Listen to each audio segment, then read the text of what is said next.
Christian, sympa de te retrouver ce soir. Bonsoir. Alors, Octobre toujours, oui, la nuit tombe et voilà. Et on va vous raconter encore une histoire de la Bible. Alors, la promesse de Jephthé. Qui était Jephthé ? Jephthé, c'était un homme qui était le fils de Galad et le fils d'une prostituée. Et Galad avait une femme avec laquelle il avait des enfants. Quand Galad mourut, l'héritage n'a pas été partagé, du moins il s'est partagé avec les enfants, les fils de Jephthé, mais non pas les fils de Galad, mais non pas Jephthé. Jephthé qui était considéré comme un fils illégitime. Donc, il est allé dans la montagne, il a créé un groupe de guerriers et il vivait on va dire, de rapines et d'attaques. On se servait de lui comme d'un guerrier. Un mercenaire. Parce que nous sommes toujours dans l'époque où les Hébreux continuent à gagner la terre de Canaan et à s'installer. Et Jephthé, un moment, les Hébreux viennent le trouver en lui disant « Écoute, tu es un bon guerrier, il faut absolument, on va se battre contre les Ammonites. » Et les Ammonites, c'est une peuplade qui est de l'autre côté du Jourdain, près d'Édon. Et les Hébreux qui ne se comportaient pas bien perdaient régulièrement, parce qu'en fait, ils avaient oublié un petit peu la loi de Moïse. Et ils se laissaient aller, on ne croyait plus trop à Hachem, au Dieu unique. Et Jephthé, lui, il est resté quand même très, très proche de sa religion et du Dieu unique. Et les Hébreux sont venus le chercher en lui disant, voilà, on a une bataille à gagner et il faut absolument que tu la gagnes. Il est allé faire cette bataille, il n'arrivait pas à la gagner.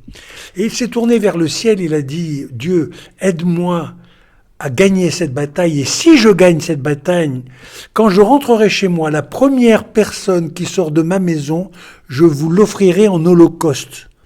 Offrir en holocauste, ça veut dire que c'était ou un infanticide ou quelque chose comme ça. C'est terrible. Évidemment, il gagne la bataille et en rentrant chez lui, la première personne qui vient vers lui, c'est sa fille. Sa fille qui danse et qui chante, elle est jolie, elle est belle, elle est vierge. Et là, il prend ses vêtements, il les déchire, il dit « Ma fille, qu'est-ce que tu viens de me faire ? Car je ne peux pas me soustraire à la promesse de Jephthé, la fameuse promesse de Jephthé. Je ne peux pas me soumettre à cette promesse. » Et elle lui dit « Écoute, mon père, il n'y a pas de problème. Moi, je suis une femme croyante, je suis toute jeune, je vais te demander seulement 2 mois.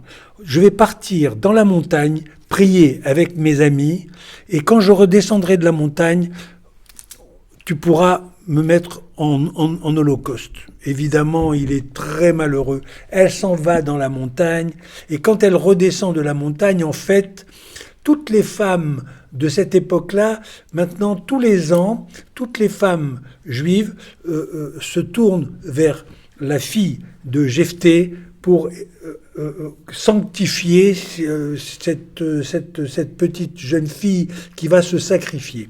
Effectivement, on imagine que Jephthé va sacrifier sa fille. Mais en fait, ça se passe pas comme ça. En fait, elle va aller à Silo. Vous vous rappelez que le tabernacle qui était transporté dans le désert s'est retrouvé à Silo, car on n'est pas encore à Jérusalem.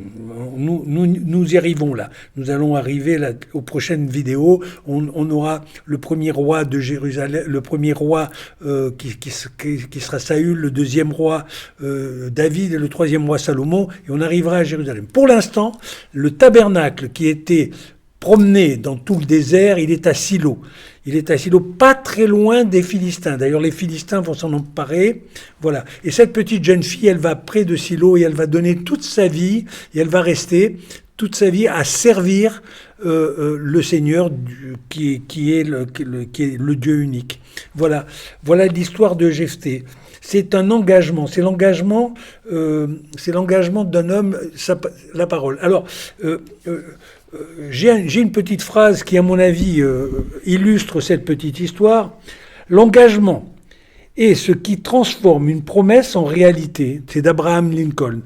Je trouve que cette phrase est bien ça. C'est-à-dire, il se sacrifie. C'est sa fille unique. C'est sa fille unique. Il a déjà été puni par sa famille qu'il a déshéritée, et maintenant, il perd encore sa fille. Cet homme est un homme qui a sauvé les Hébreux de cette fameuse guerre ammonite. Parce que les Ammonites, viennent le voir et lui disent « On ne peut pas négocier ». Il lui dit « Non, c'est pas négociable ». Et enfin, les Hébreux finissent par prendre la terre d'Israël en s'opposant aux Philistins. Et la terre d'Israël est partagée en deux parties, mais je vous en parlerai un peu plus tard. Et nous allons aller maintenant vers la création de la grande Israël, Saül, David et Salomon. Voilà. Ben super. Voilà pour la fille de Jephthé. C'est incroyable. La fille de Jephthé. On revient à l'engagement, au serment qu'on prend, et puis au sens de la parole donnée. Tout à fait. Et à l'époque. À l'époque, la parole était la parole donnée, surtout au Dieu unique.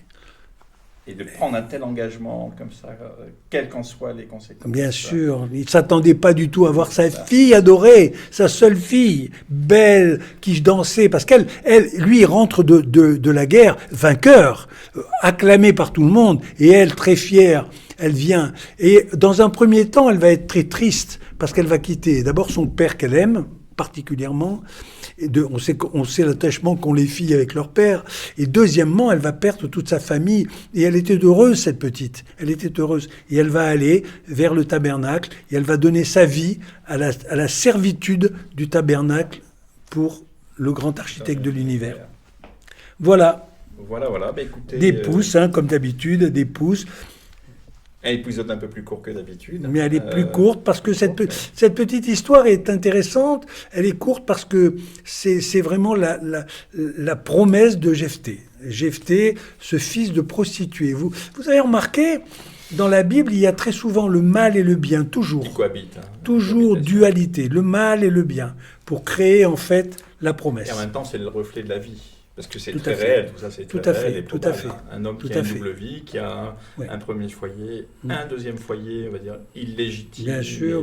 Vous avez remarqué que dans la Bible, on se sert beaucoup des prostituées. Rappelez-vous la prostituée de Jéricho, qui avait sauvé les espions et qui eux-mêmes étaient dans le mal et dans le bien. Et cette femme, elle va donner naissance à Boaz. Boaz, pour certains d'entre nous qui connaissent bien cette colonne qui était devant le temple de Salomon.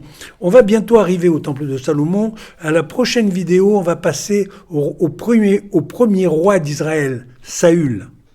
Premier roi d'Israël. Et ensuite, on passera à David, et ensuite, on passera à Salomon. Ce sont des grandes histoires. Parce que Salomon n'aurait pas dû être le fils... Voilà pour cette histoire. Alors, on vous invite bien entendu à appuyer sur les pouces, partager et puis commenter pour interagir. N'hésitez pas à interagir. Voilà. On vous embrasse tous. À bientôt à tous, à bientôt. Au revoir. Les pouces.